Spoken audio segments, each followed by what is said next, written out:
If a client comes to me and says, we're going to be appearing at an event, what should we do if someone heckles us? Or we're attracting quite a bit of protest. What if we're at this event, maybe like an awards ceremony, a shareholders meeting, or maybe get someone at a book signing?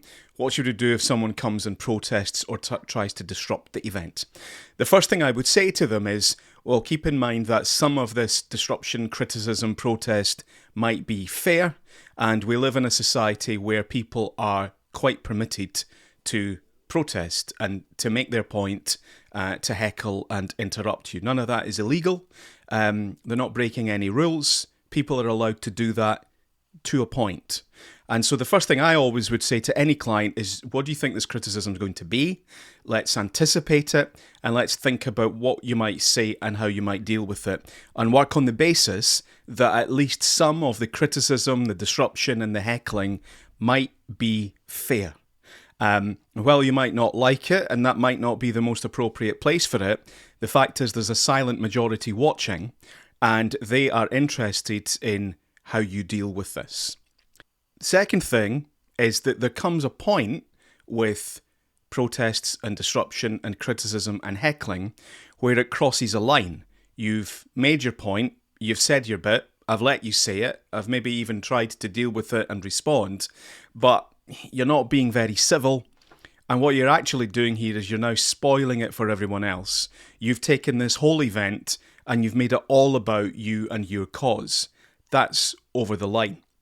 So then what I would always do is use the venue security to deal with this disruption. I would never, and I always advise a client of mine, never put yourself in the situation where you're asking someone to leave, and whatever you do, don't go anywhere near them and do not put your hands on them in any way, shape or form. So there needs to be this buffer between you and the individual in the audience or the protest group or whoever it is. It's the venue security, the venue team, the venue staff that remove that person or deal with that person. And the reason for that is because their behaviour, regardless of what you think of their behaviour is at odds with what one would expect of the venue. So whether it's the Glasgow Royal Concert Hall or your local community centre or the Hydro or whatever it is, there's expectations when you're in that place how you will behave.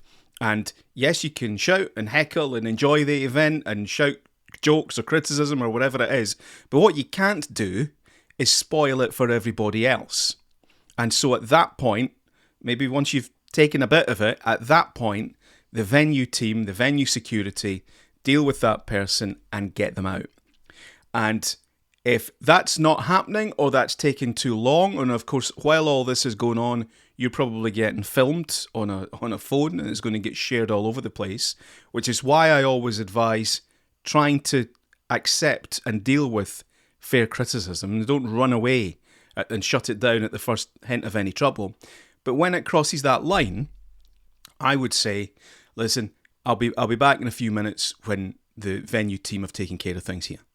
And then get out. And you do it in a polite, controlled way. I don't want you sitting there looking weak and awkward while somebody has a go at you, right? So if you're not there, then the filming suddenly became a damn sight less interesting. What makes these things go viral is you sitting there while this person rants and raves at you. So if you're not there, now it's just some clown shouting in the wilderness. So it's a lot less attractive to the general audience. The tricky bit, of course, is they're going to film you walking away. So you only need to do it after you've made it clear that their behaviour is unreasonable, they're spoiling it for everyone else. Listen, I'm going to go backstage, I'm going to get a glass of water and I'll be back when you can behave yourself. Or I'll be back when things have settled down and everybody's ready to behave. Don't put yourself in these vulnerable positions. But at the same time, you do need to recognise that, you know, if you're a former First Minister and you're doing a book tour, you're probably going to get some criticism. If there's a feeling that there's unanswered questions, people are probably going to shout stuff out at you.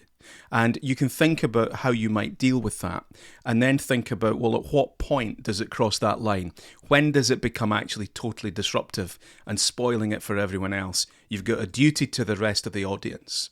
And it's so much easier if you've anticipated this, thought about what you can say, and spoken with the venue team, the venue security, so that you can give them, or your manager or your handlers, your team, whoever it is, give them a nod so that they can take care of that matter for you.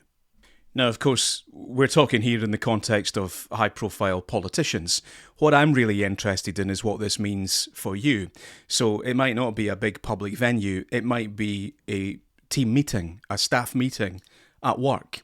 And what you need to do there is say something like, so if it's a Comsteria PLC shareholders meeting or staff meeting, I would say, listen, this is not how we behave during a Comsteria event.